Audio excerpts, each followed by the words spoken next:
Good morning, everyone. Today we will explain basic proportionality theorem. In last class, I have given you to go through BPT theorem or Thales theorem. First, we should know two triangles are similar if their corresponding angles are equal. मान लो दो triangle है, triangle A B C और triangle D E F, तो जिसके corresponding angles angle A equal to angle D, angle B equal to angle C, angle B equal to angle E और angle C equal to angle F है, तो वो क्या है, similar triangle है. Similarly corresponding sides are proportional. इसी पे एक थ्योरम है, that is very important theorem in each and every examination. There is possibility or it's a 100% possibility or more than 50% possibility that you will get this theorem with statement, that is called basic proportionality theorem or Thales theorem. इसको BPT भी कहते हैं short में. कह रहा है if a line is drawn parallel to one side of a triangle. अगर कोई एक लाइन ड्रॉ किया जाता है किसी one side of a parallel से, ठीक है, एक ट्रायंगल है मान लीजिए इसका, और यहाँ से एक लाइन ड्रॉ किया जाता है, intersect the other two sides in the distinct points, then the other two sides are divided in the same ratio. ये ट्रायंगल ए बी और सी है, और ये जो लाइन इंटरसेक्ट कर रहा है डी और ई पे, ए बी को डी में इंटरसेक्ट कर रहा है और ए सी को ई में, तो ये जो ट्रायंगल रहेगा are divided in the same ratio, that is A D by D B equal A E by E C. इसी को प्रूव करना है. So we have to prove that A D by D E equal to A E by E C. Given क्या है, A B C is a triangle where D E parallel B C.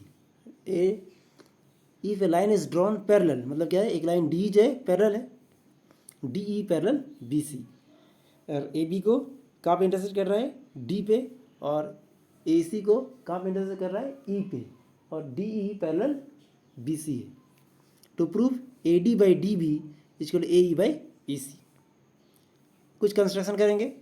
With the help of construction, join BE and CD. What we will join BE and CD and draw EL perpendicular AB and DM perpendicular AC. Proof. We know that area of a triangle is equal to half into base into height.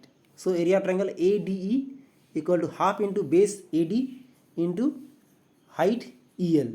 Again area triangle DBE equal to half into base DB into height EL. Now area triangle ADE by area triangle DBE is equal to half into AD into EL by half into DB into EL. और ये दोनों cut जाएगा आपका, half half EL EL cut जाएगा, तो वैसे क्या A D by D B. ठीक है, that is area triangle A D E by area triangle D B E.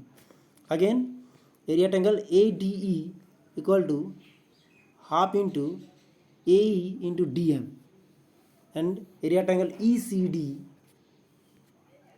D equal half into E C into D M. फिर इन दोनों को डिवाइड करेंगे, A D by E C D, तो क्या हो जाएगा, हाफ हाफ कट जाएगा और डी एम कट जाएगा, तो ए ई बाई ई सी बचेगा. ये क्वेश्चन 1 माने थे इसको, ये क्वेश्चन 2 है. अब देखो तो area triangle D B E and area triangle E C D are the same base. कौन सा बेस है आपका, they are on the same base D E. Area triangle A D B E and area triangle E C D, D B E and ECD are on the same base DE and within same parallel line DE and BC.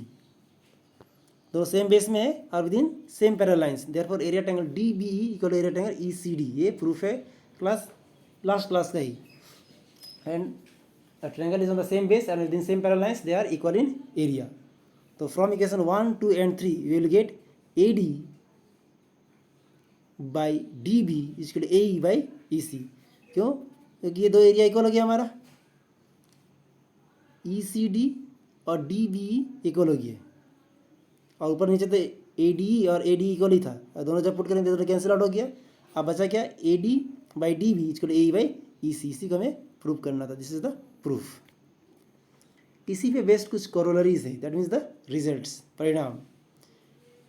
In triangle A B C a line D parallel B C, एक triangle A B C है, इसमें D parallel B C है, तो prove करना है A B by D B equal to A C by E C. तो from BPT theorem we know that A D by D B equal A by E C, क्योंकि हमने prove किया अभी। आप दोनों साइड में +1 कर देते हैं, तो A D by D B +1 और ए ई बाई ई सी +1, तो यहाँ पे क्या हो जाएगा, A D by D B यानी कि A B by D B, और ए ई बाई ई सी यानी कि ए सी बाई ई सी, ये प्रूव हो गया। Again A D by A B उलट करना है, A D by A B equal A E by A C करना है, तो इसको भी देखते हैं। Again from BPT theorem A D by D B equal to A E by E C. Now इसको हम रिवर्स कर देते हैं, रेसिप्रोकल कर देते हैं। A D by D B equal to A E by A C, इसका reciprocal करेंगे तो क्या होगा आपका, D B by A D equal to A E C by A E. अब इसको +1 आगे कर देते हैं, वहाँ पे +1 पीछे के बैक साइड यहाँ पे किए थे, यहाँ प्लस कर देते हैं 1। ये क्या हो जाएगा, A D by D B यानी कि A B by A D, और A E by E C, A E plus E C equal A C by A E, और इसको फिर हम रेसिप्रोकल कर देंगे तो क्या हो जाएगा, A D by A B equal A E by A C, that is proved. So this is all about BPT theorem. What you have to do, practice 5 times BPT theorem. Next class will teach about converse of Thales theorem and some questions. Thank you.